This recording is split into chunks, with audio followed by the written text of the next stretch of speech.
समजा कोणी आमदार म्हणून निवडून आलं तर काम लगेच सुरू होतं का? तर नाही. खरं तर प्रत्येक सदस्याला एका अगदी काटेकोर नियमांच्या चौकटीच काम करावं लागतं.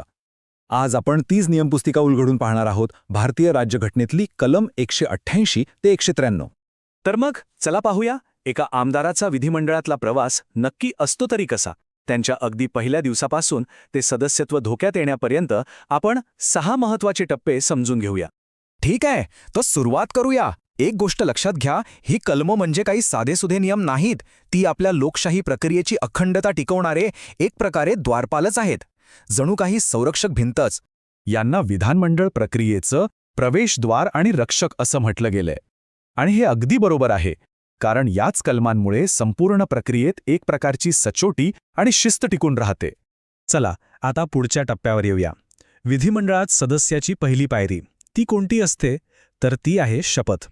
कलम 188 नुसार ही शपथ घेणं इतकं महत्त्वाचं आहे की त्याशिवाय कामकाजात भागच घेता येत नाही.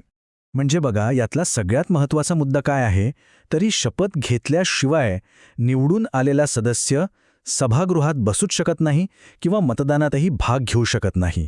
हे अगदी अनिवार्य आहे. नॉन नेगोशिएबल आपण म्हणू शकतो. आणि इथे खूप इंटरेस्टिंग गोष्ट आहे. आपलं संविधान प्रत्येक सदस्याच्या वैयक्तिक श्रद्धांचा किती विचार करतं हे बघा.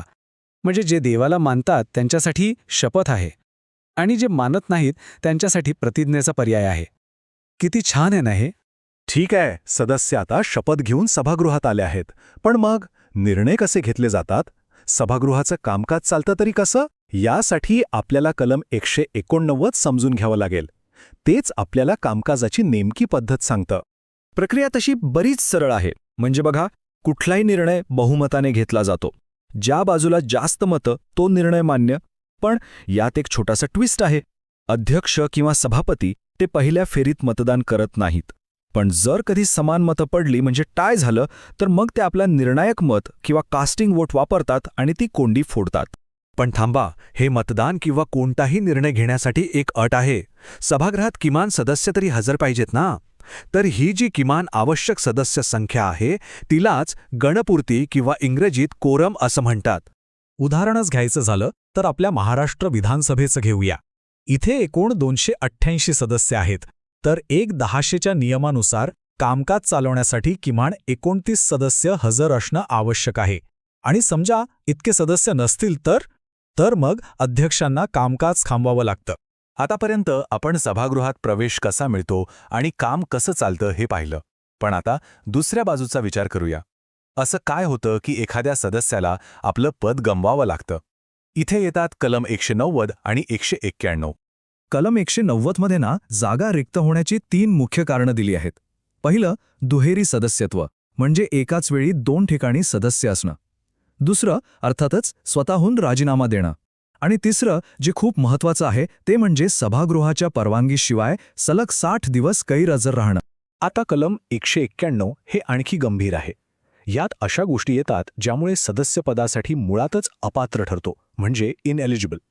उदाहरणार्थ, सरकारकडून लाभाचं पद घेणं किंवा कोर्टाने मानसिकदृष्ट्या असक्षम ठरवणं, दिवाळखोर होणं किंवा अगदी पक्षांतर करणं सुद्धा. ठीक आहे, मग आता प्रश्न असा आहे की समजा एखाद्या सदस्याच्या अपात्रतेचा मुद्दा समोर आला तर त्यावर अंतिम निर्णय कोण देणार? पंच कोण असणार? यासाठी कलम 192 मध्ये एक स्पष्ट प्रक्रिया दिलेली आहे. पहिलं, हा प्रश्न राज्यपालांकडे जातो. मग राज्यपाल निवडणूक आयोगाचं मत घेतात. आणि सगळ्यात महत्त्वाचं, निवडणूक आयोगाने दिलेला सल्ला राज्यपालांवर बंधनकारक असतो, म्हणजे त्यांना तो मानावाच लागतो. पण थांबा, इथे एक मोठा अपवाद आहे जो लक्षात ठेवायलाच हवा. जर अपात्रतेचं कारण पक्षांतर असेल म्हणजे डिफेक्शन, तर मात्र अंतिम निर्णय घेण्याचा अधिकार राज्यपालांना नसतो. तो अधिकार असतो सभागृहाच्या अध्यक्षांचा. आणि आता येतो शेवटचा पण तितकाच महत्त्वाचा मुद्दा. समजा कुणी हे सगळे नियम धुडकावून लावले, म्हणजे अपात्र असतानाही सभागृहाच्या कामकाजात भाग घेतला किंवा मतदान केला, तर काय होतं? तर नियम मोडण्याची एक किंमत आहे आणि ती अगदी स्पष्टपणे लिहिलेली आहे. नियम मोडल्यास प्रत्येक दिवसासाठी 500 रुपयांचा दंड. आणि ह्यात एक गोष्ट समजून घेण्यासारखी आहे, हा काही फौजदारी गुन्हा नाही. याला नागरी दायित्व म्हणजे सिव्हिल लायबिलिटी मानलं जातं. सोप्या भाषेत सांगायचं तर ही दंडाची रक्कम राज्याचं कर्ज म्हणून त्या व्यक्तीकडून वसूल केली जाते. तर मग या सगळ्या चर्चेतून आपण काय शिकलो? थोडक्यात महत्त्वाचे मुद्दे पाहूया. एक म्हणजे शपथ हे अनिवार्य प्रवेश तिकीट आहे.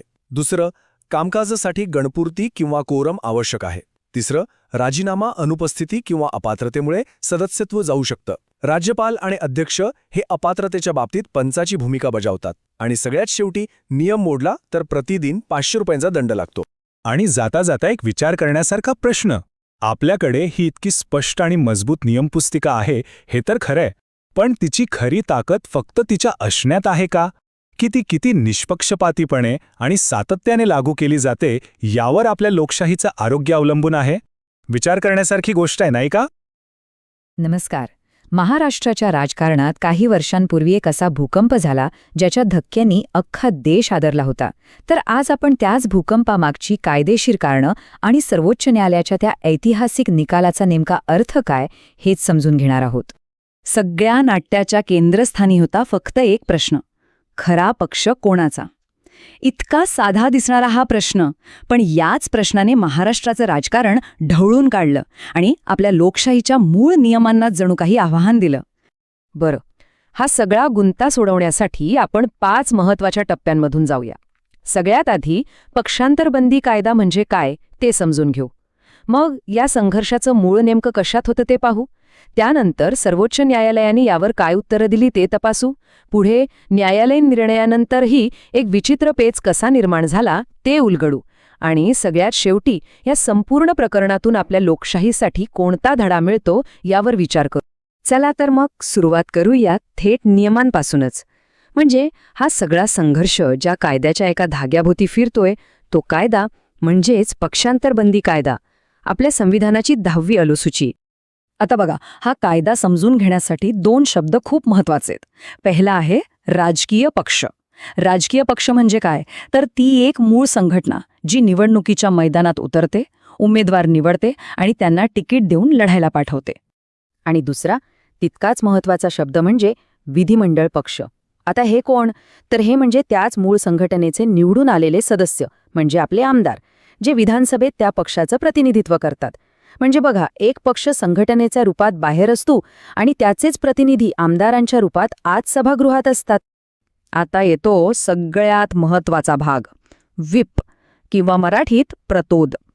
हा असतो पक्षाचा अधिकृत आदेश. म्हणजे पक्षाने सांगितलं की कसं मतदान करायचं तर तसंच करावं लागतं.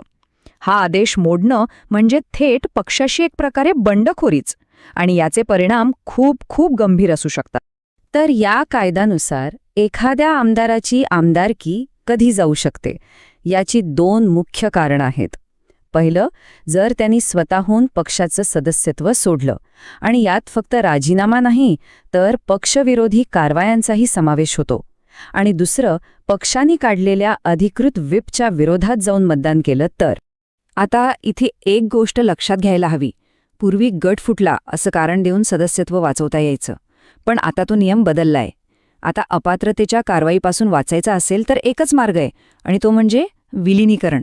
म्हणजे किमान 2/3 आमदारांनी एकत्र येऊन आपला गट दुसऱ्या पक्षात विलीन केला पाहिजे.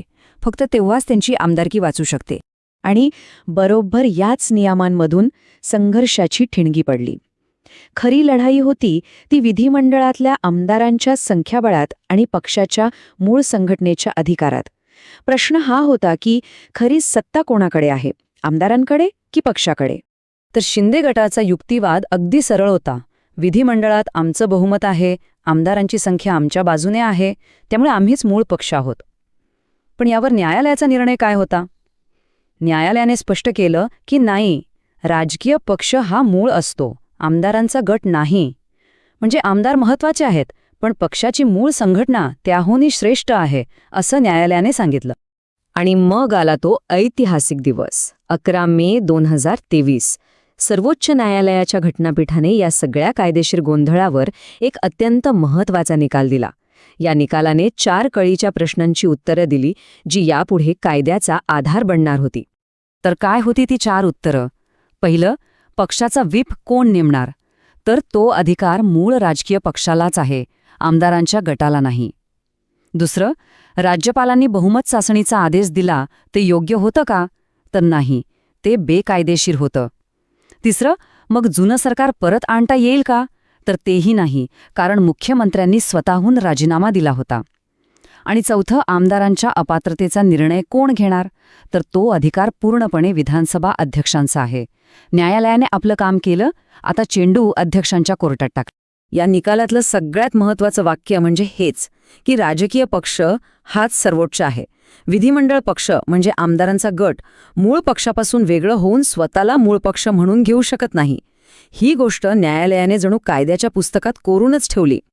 आणि राज्यपालांच्या भूमिकेबद्दल तर न्यायालयाने खूपच कडक शब्द वापरले. बहुमत चाचणीचा त्यांचा आदेश बेकायदेशीर ठरवला. याचं कारण असं दिलं की सरकारनं बहुमत गमावलं आहे हे दाखवणारा कोणताही ठोस वस्तुनिष्ठ पुरावा राज्यपालांकडे नव्हता. केवळ काही आमदारांच्या पत्रांवरून किंवा पक्षांतर्गत वादातून राज्यपाल असा निर्णय घेऊ शकत नाहीत. आता असं वाटत होतं की सर्वोच्च न्यायालयाने सगळा गुंता सोडवला आहे, नियम स्पष्ट केले आहेत. पण नाही, कहाणीत एक जबरदस्त ट्विस्ट बाकी होता. आणि हा ट्विस्ट आणला एका दुसऱ्या घटनात्मक संस्थेने, भारतीय निवडणूक आयोगाने. आणि इथेच एक मोठा घटनात्मक पेच निर्माण झाला. बघा, सर्वोच्च न्यायालयाने काय सांगितलं की व्हीप नेमण्याचा अधिकार मूळ राजकीय पक्षाला आहे, म्हणजे अधिकार पक्षाच्या संघटनेकडे आहेत. पण त्याच वेळी निवडणूक आयोगाने काय निर्णय दिला? त्यांनी शिंदे गटालाच अधिकृत राजकीय पक्ष म्हणून मान्यता दिली. म्हणजे अधिकार फुटलेल्या आमदारांच्या गटाकडे गेले. बघा, एकाच वेळी दोन मोठ्या घटनात्मक संस्थांचे दोन पूर्णपणे परस्परविरोधी निष्कर्ष. आणि याच पेचामुळे विधानसभा अध्यक्षांसमोर मोठा प्रश्न निर्माण झाला. त्यांनी सर्वोच्च न्यायालयाच्या निकालातल्या तत्वाकडे पाहण्याऐवजी निवडणूक आयोगाने दिलेली अधिकृत पक्षाची मान्यता विचारात घेतली. आणि आयोगाच्या नोंदीनुसार शिंदे गटच खरा पक्ष असल्यामुळे त्यांनी त्यांच्या बाजूने अपात्रतेच्या प्रकरणात निकाल दिला. तर मग या सगळ्या कायदेशीर लढाईतून, या निकालांमधून आणि या पेचातून आपण काय शिकायचं? आपल्या लोकशाहीसाठी यात कोणता मोठा धडा दडलेला आहे? यातला सगळ्यात मोठा धडा किंवा टेक अवे हाच आहे की निवडून आलेले प्रतिनिधी केवळ विधानसभेत बहुमत आहे म्हणून मूळ पक्षावर हक्क सांगू शकत नाहीत. हा निकाल हेच स्पष्ट करतो की राजकीय पक्ष म्हणजे फक्त त्याचे निवडून आलेले आमदार नव्हेत, तर त्यामागे असलेली एक मोठी संघटनात्मक रचना, कार्यकर्ते आणि विचार असतो. पण शेवटी एक प्रश्न उडतोच. न्यायालयाने कायदा तर स्पष्ट केला, पण यामुळे भविष्यातली राजकीय संकटं खरंच टळतील का? नियम कितीही स्पष्ट केले तरी राजकीय महत्त्वाकांक्षांना लगाम घालता येईल का? या निकालाने कायद्याच्या चौकटी तर आखून दिल्यात, पण त्या चौकटीत राहण्याची इच्छाशक्ती राजकारणात दिसेल का? याचं उत्तर अर्थातच आपल्याला